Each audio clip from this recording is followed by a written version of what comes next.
नवी मुंबईमधील सीवूड परिसरात राहणाऱ्या डॉक्टर दाम्पत्याची 3,30,00,000च्या फसवणुकीची घटना समोर आली आहे। पती पत्नीला जर्मनीत नोकरीला लावण्याची तसेच मुलांना परदेशात शिक्षणासाठी प्रवेश मिळवून देण्याची हमी देऊन हा प्रकार घडलाय। या प्रकरणी उरणमधील जुगनू कोळी आणि तेजस्वी कोळी या बंटी बबलीच्या जोडगोळीवर NRI पोलीस ठाण्यात गुन्हा दाखल करण्यात आलाय। जुगनू आणि तेजस्वी कोळी यांचं अपत्य याच डॉक्टरांच्या प्रसूतिगृहामध्ये जन्मास आलं होतं, त्यामुळे त्यांची डॉक्टर कुटुंबासोबत ओळख झाली होती। या दरम्यान हे डॉक्टर दाम्पत्य आपल्या मुलांना ऑस्ट्रेलियात उच्च शिक्षणासाठी पाठवण्याच्या तयारीत होते। त्यावेळी कोळी दाम्पत्याने आपण उरण शहरात लिव्ही ओव्हरसीज स्टडी अकॅडमी चालवत असून त्याद्वारे विद्यार्थ्यांना उच्च शिक्षणासाठी विदेशातील शिक्षण संस्थांमध्ये प्रवेश मिळवून देतो असं सांगितलं। डॉक्टरांच्या दोन्ही मुलांचे 12वी पर्यंत शिक्षण पूर्ण झाल्यानंतर एप्रिल 2022 मध्ये जुगनू कोळी यांच्या अकॅडमीच्या माध्यमातून मुलांना सिंगापूर येथे पुढील शिक्षणासाठी पाठवण्यात आलं होतं। यामुळे कोळी कुटुंबाबाबत डॉक्टर दाम्पत्याला अधिक विश्वास संपादन झाला।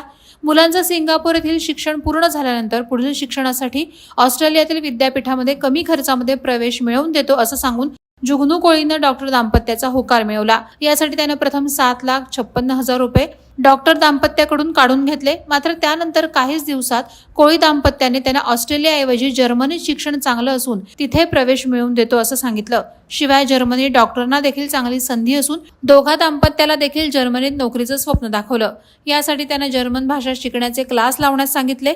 मात्र यानंतरही कोणतीही कागदोपत्री प्रक्रिया पूर्ण होत नव्हती। मुलांच्या प्रवेश प्रक्रियेला वेळ लागत असल्याने डॉक्टरांकडून सातत्याने चौकशी केली जात होती। यावेळी जुगनू कोळीनं सप्टेंबर 2023ला जर्मनीमधील व्होकेशनल ट्रेनिंग प्रोग्रामचा अवधी संपला असल्याचं सांगितलं।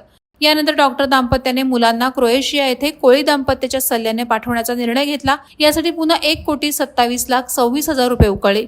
यानंतर या बंटी बबलीनं भारतीय चलनाचे युरो चलनामध्ये एक्सचेंज करण्याच्या बहाण्याने आणखी 27 लाख उकळत सुमारे 3,30,00,000 रुपयांचा गंडा घातला। अखेर आपली फसवणूक झाल्याचं डॉक्टर कुटुंबाच्या लक्षात आलं। यामुळे त्यांनी झालेल्या आर्थिक फसवणुकीप्रकरणी NRI पोलिसांकडे तक्रार केली असून उरणमधील जुगनू कोळी आणि तेजस्वी कोळी यांच्या विरोधात फसवणुकीचा गुन्हा दाखल केलाय। वादळवारा लाईव्हसाठी घनश्याम कडू, उरण। नवी मुंबई व रायगड जिल्ह्यातील ताज्या बातम्या आणि घडामोडींसाठी सबस्क्राईब करा वादळवारा लाईव्ह चॅनल आणि दाबा बेल आयकॉन।